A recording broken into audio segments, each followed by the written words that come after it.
but you also never succeed from anything easy, right? And in relationships included, you have to go through some stuff. True. I'm so excited for you, this new chapter for you, So You Think You Can Dance. What's this experience been like so far?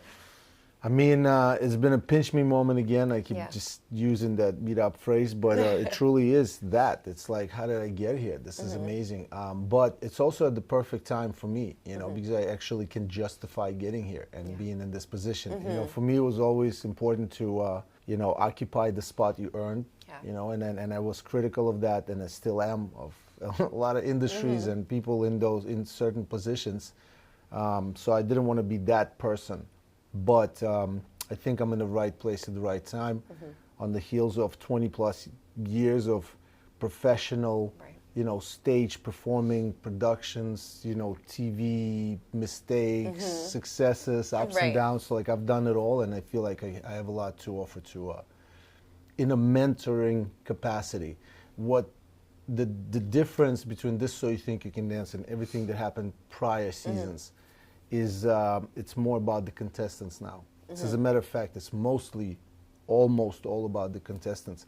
Our job is to navigate the people that become top 10, that get placed in the same house. It's the reality, you know, one-on-one. Cool. And, you know, go through all these challenges. Our job is to give them commentary that they can actually improve on, you know, and utilize and use. And so this comes with a lot of responsibility, and you know, I feel like I'm stressed and nervous before each show, because I want to exude that professionalism. I want to make sure that I say the right things and that the continuity is also there. Because I want the next week, I want to build on what I've been saying. So it's just like I said, it's a lot of responsibility in my mind, and I try to deliver. Yeah, what's that one piece of advice that you hope all these dancers listen to? I mean, I don't know. I mean, we give out a lot, and we're not necessarily picking, not to say that we're not, but we're not really focusing on the best dancer. We're focusing on the best all-around, most hireable person. And so the person that's going to win, in our opinion, the panelist, is the most ready for any position on any production under, next to a star, behind the star, being a star themselves. I feel like I want to be part of, you know, my dream is that this, you know, we're sitting here 10 years from now, we've put out 10 plus seasons of this new format of So You Think, and we're looking at mega stars that we've created. You know, so I think there's already, after 17 seasons of So You Think You Can Dance, there's a lot of people that came out that are now household names that used to be some kid that was just, you know, in love with hip hop. So, you know, I'm looking forward to more of that. Yeah, definitely. I mean, looking back at your career, you've worked with so many mentors, judges, and things like that. Is there one piece of advice that has stuck with you after all these years that you look back on and you're like, oh, I'm so glad that somebody gave me that knowledge? Believe it or not, everybody keeps like being surprised when I say it. But Len Goodman is a big figure in that sense, because he was that position. You know, we had our run-ins.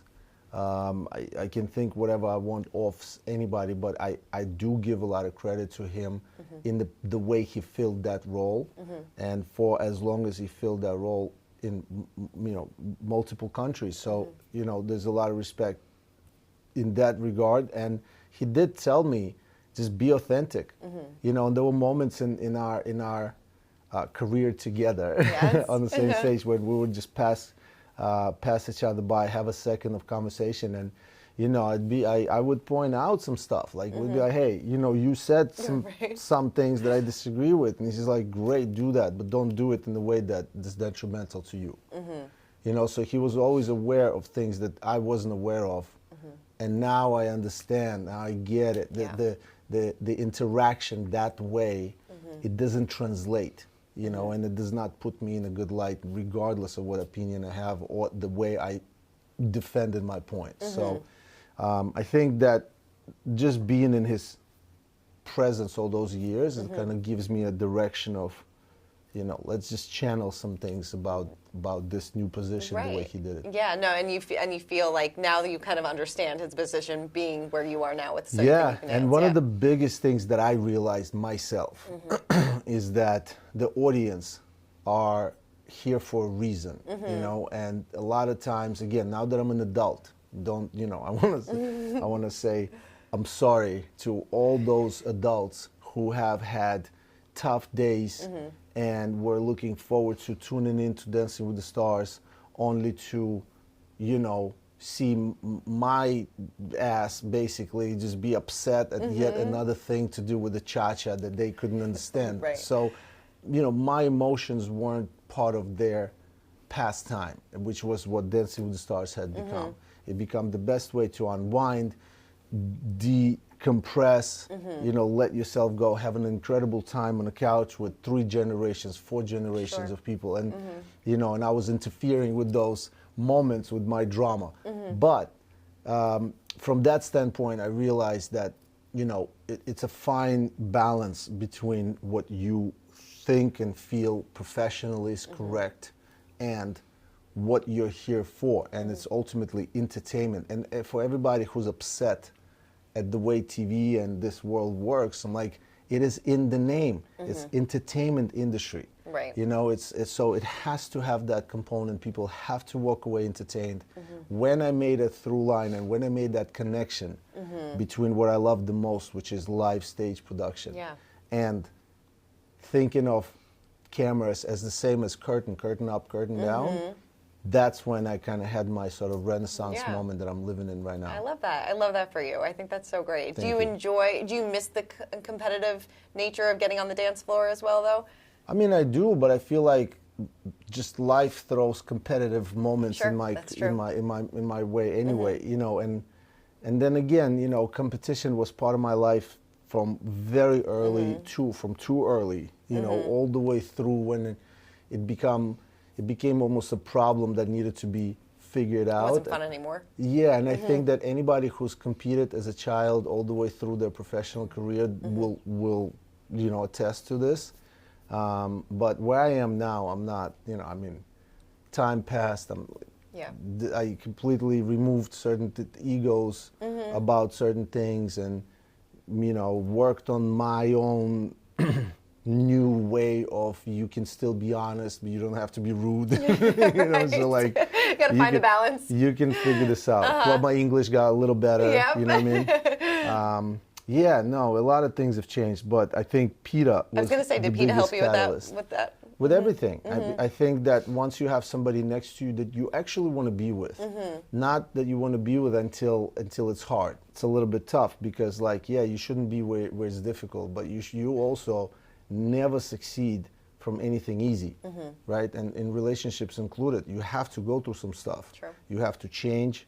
You have to change. It's not about her changing you or him changing her. It's about you have to now become a different person for that relationship because before it was 100% me. Yeah. Now it's 100% us. Just mathematically, I'm no longer 100%. Right. And so for that understanding to kind of become part of life is also hard. So, I'm a different person because of Peta, but not because of Peta. Sure. It's because in a relationship now. I share my life with people now. I have 3 little people that are interfering in us together, and then we have to balance things and work on stuff. There's just a lot of work on this. So I'm focused on that, and it's the best focus I ever had. Yeah, I love that. And it's just the most positive reinforcement after the job is done. So I'm having a great time. Seems like you're in a really good place, which is awesome. And you have 2 really fantastic judges alongside you as well. Yes. With Allison and JoJo. What's it been like working with them? I'm sure you and Allison have crossed paths many times over the years. Yes. Allison has a huge background specifically relating to So You Think You Can Dance. She was an 18-year-old dancer herself on that particular show. That show had started her career. She had met her husband on. They have made a life for themselves. They've become 2 names in the world that we live in. So for her to be a part of this is fully justified.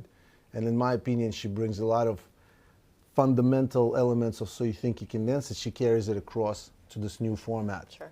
And another thing is with both Allison and JoJo it's the reaction of the dancers. You know, it's not really about, you know, I don't really see me in that because I'm too focused on everything around me, so I don't notice the way it is towards me. But I do notice the reaction towards Allison and JoJo from professionals. Sure. You know, when they make the corner and they see it and they're like, damn. Right, this is the real deal. You know what I mean? Because she knows, and she knows. You know, and the thing about JoJo is, again, I said it, but she danced with Jenna on Dancing with the Stars. She knows Val very well. We didn't even meet until we started working together, and the second we saw each other in this format, it was like, hey, what's up? Hey, what's up? It's like we knew each other for years. She literally texted Jenna right away. She's like, hey, yes, you're right. They're the same. You know, so Val funny. and I like continuation of one another. So it's been great. It felt immediately awesome. You know, I miss Twitch. I wish that I got to do more stuff with him, or any stuff really for that matter. Like, we never really crossed paths professionally, but Allison's filling in this place great. I know. I'm sure it's kind of like a full circle moment for her being back there. It's for a lot of people. Yeah. You know, first couple episodes of Audition, there's a lot of that. You know, there's a couple of moments. I'm not sure what's going to be shown, but there are a couple of moments of really profound effect that you could see that she continues to bring to the show because of how the reactions of others on her and towards her. So, look, I'm also here to just make sure, you know, I want this to work. Yeah. I want this to stay. I want it to grow. I want this platform to remain the what it has become. You know, so you think you can then serve as a jump-off point for the likes. You know, like, again, the names we don't need to name, but there are people that are your household superstar, maybe even a singer that started as somebody who didn't even make top 10 on one of the seasons of So You Think. So it's that type of show. I love that. And I want to continue that, and I want it to be successful. I'm excited to see it. It's going to be a great season. It sounds really fantastic. You know, I want to go back to something that you said before about, you know, being so young and starting in competitive ballroom. Yeah. Would you encourage your children to do so as well, knowing what you know about the world now? Or do you feel like you would want them to wait until a little bit later? Or do you have to start early when you're a ballroom dancer? Well, yes. So I grew up, first of all, I was born in the 80s, and so it was different. And the difference, in my opinion, is because I'm also very much into this whole, like, superstar athlete and like the 5-star recruit and all that. You know, obviously the sports world, to me, the way I approached my dance world was very similar to an athlete. You know, we're competitive ballroom dancers. It was like, you know, in my mind, it was no different than a sprinter. Oh, no, you were you know, a top athlete. Just a different sort of body action. But we're quarter away through 21st century, you know, and I think that we're before, you know, we've all read Outliers, you know, the right place, the right time, when you were born, which part of the year. We definitely did think about that with Peta when we had our first, and that's why he's January 4th. I'm just saying, it's a little creepy, but we try to plan it out, and then you know, then it happened by itself without a plan, but it landed the way we wanted. Right? Talk about manifestation. But I don't think it matters today, and the reason is because the science of the athleticism of body preparation is so potent today. It's so much more advanced that I think there's nothing wrong with. Be4 I thought, hey, if you start at 4, it will add to the professionalism. Now I don't think so. Now I'd rather him be a calm, confident, you know, 8-year-old going into what he had done, sort of like in a gamey kind of way, and really focus on, because he's done that. And so what we did instead is, I'm a strong believer of implementing range of motion. And so, you know, it's the tennis at 3 years old, just because, let's see what happens. Today he has a crazy serve. Really? He's 7, he has no idea about tennis competitively.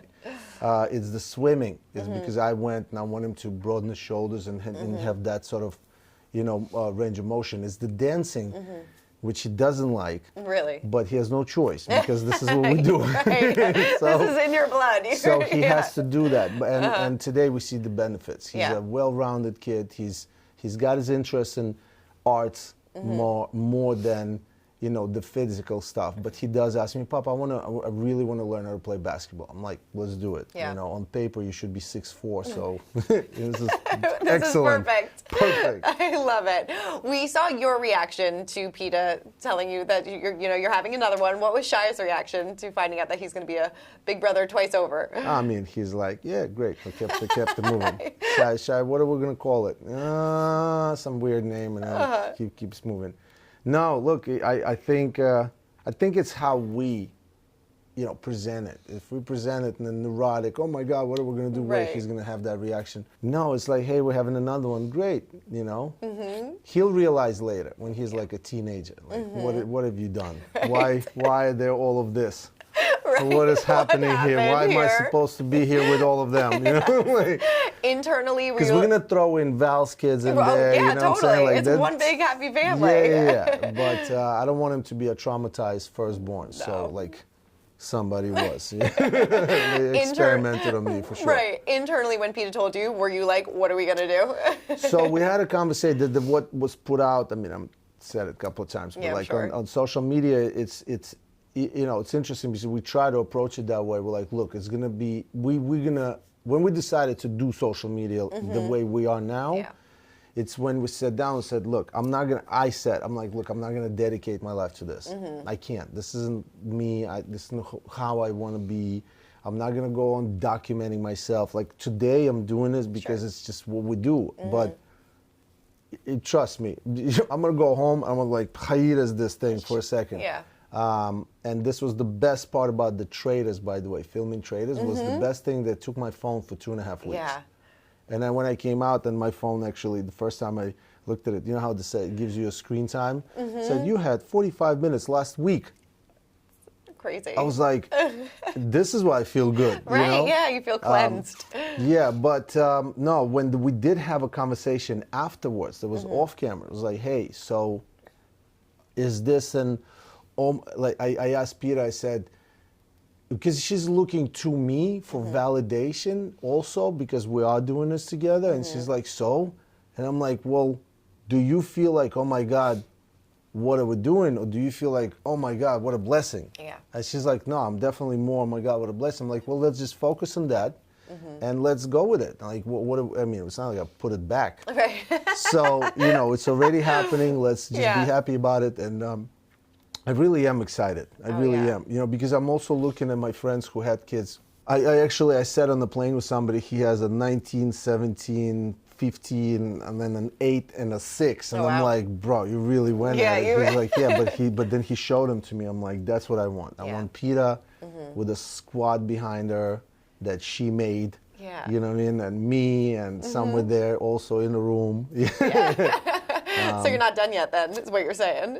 Oh, I don't think so. Really? I think so, but also like, no way. Yeah. There's no way. Like because if I feel like if we're going to be successful with these three, we're going to look at each other and she's going to say like, so we're doing it again? Like, or what are we doing? So as long as we have space, the only other thing somebody told me today is after 3, you're going to think of a bus. Right, you have to get like a Sprinter van at that point, right? Then it's that. Then it's Sprinter van. Then it's Sprinter van time. I did see, I'm not going to name who it was, but one of like A-list celebrities rolling up the house where I was waiting for them, and he brought the whole family. So it was him in a sports car, 2-door, and in the back was a Sprinter van. Oh my God, that's hysterical. The bouginess on this, on this guy. And then doors open and kids pop out. I'm like, oh, that's right. There's that many, and you know, you have 1, 2 friends, and that's it. You need a bus. I love that. How is Peta doing in this pregnancy? Is it different at all? She looks amazing. Yeah, she does. She always looks amazing. I don't know how she does any of this, to be honest. Like, I wake up in the morning, and if I'm not feeling well, when I might not actually go with my day, she wakes up with morning sickness for the last, seems like 5 years. You know, one pregnancy after another, and somehow functions on the highest level. No one really talks about the fact that she was pregnant last 2 seasons back to back. Started with week 4 to week last with her previous guy, with Barry this season all the way into semifinals. She was 6 weeks into it, you know, and so that alone for me, it's like, oh my God, I don't know how she does it. Seriously, I don't know how she does it. That's amazing. But, and caring for a newborn now. Like, and it's also like, it's also not, I realize how much easier it is for me, I feel, because of what I don't have to go through with my body, but also because I'm like, she's just making me friends, you know? You know, and I think by the time it's sort of like fully my job, they're just self-sufficient, you know. And so my time with Shy through airports in the last 3 days, we were just kicking it together from Atlanta to Orlando to here. It's fun. It really is. It's not fun for her with a newborn that she has to like constantly give a body part to. Right. You Yeah. know? So Totally. it's not the same for us. Are you finding out the sex of the baby? Weird, no, but I'm like, look, you have to tell people because otherwise I'm gonna slip. So, but I'm still on the instruction right now. Next week she wants to let it out. Okay. I know you're just hoping for a healthy baby, but are you secretly hoping for a girl, maybe? Of course. Yeah. Of course.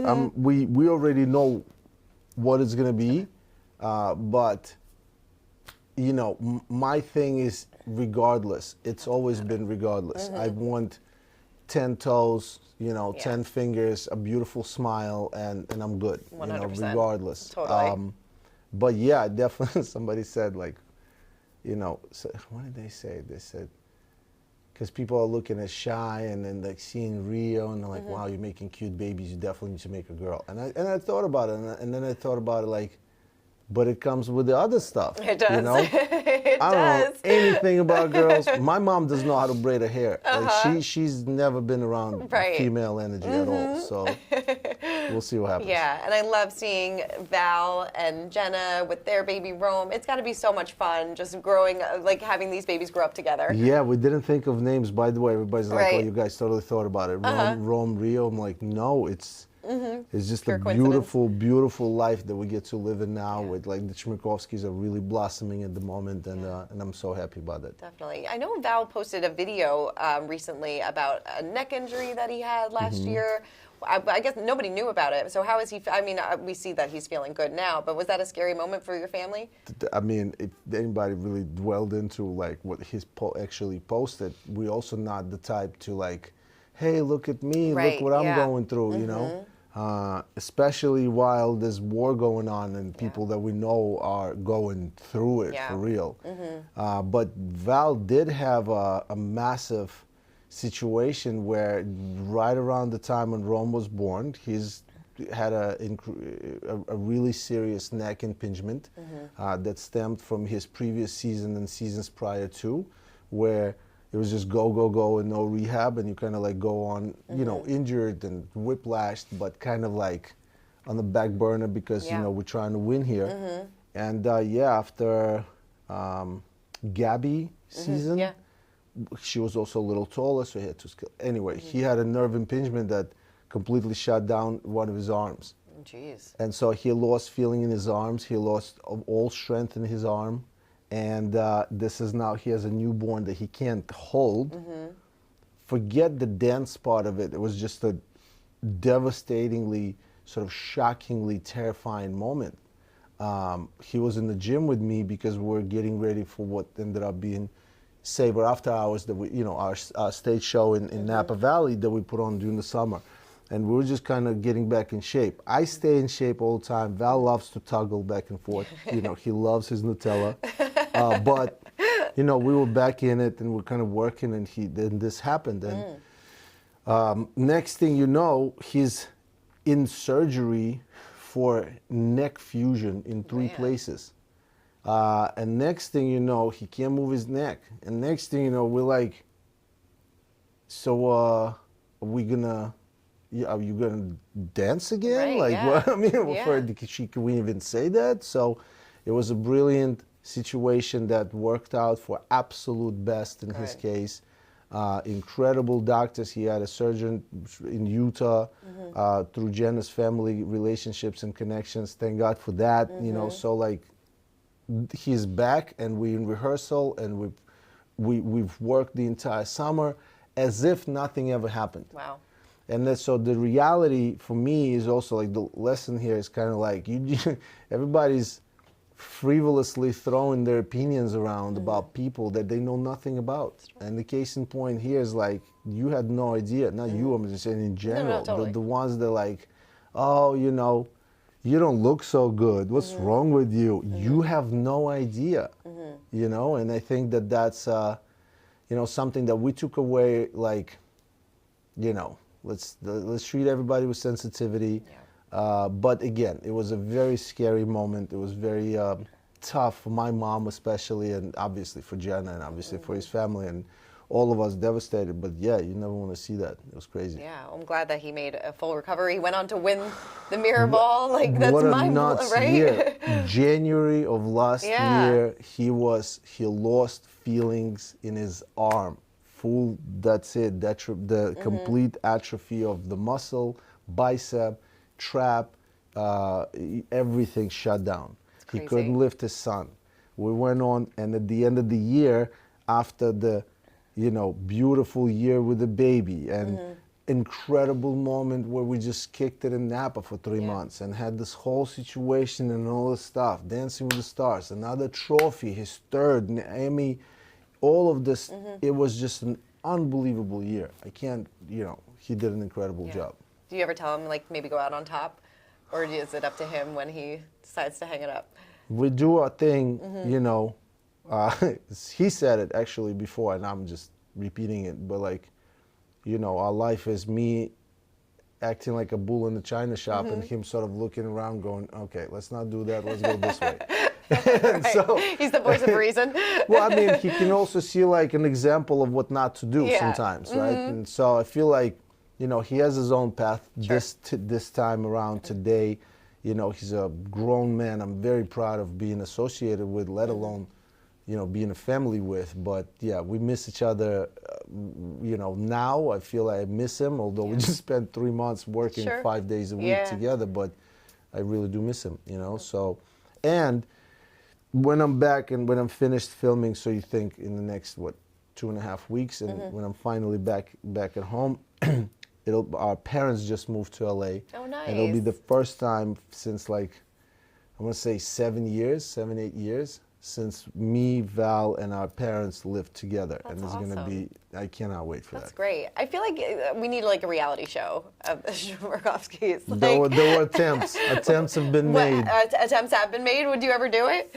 Yeah, I mean, well, of course. We would do it, but if it's done right, we're not the types, none of us, not me, not Jenna, not Peta, not Val, we're not, let alone my parents, we're not the you-know-whos. We're not going to be able to do some things that just for the sake of getting it done. Sure. We are consummate television reality show professionals, but I feel like we also know exactly who we're not. Yeah. You know, and so it's going to be a matter of a project that wants to highlight that, because so far we lived in a period of time when everything reality is fundamentally rooted in controversy, scandal, exposure, you know, things of that nature. I want a reality show rooted in happiness, you know, family values.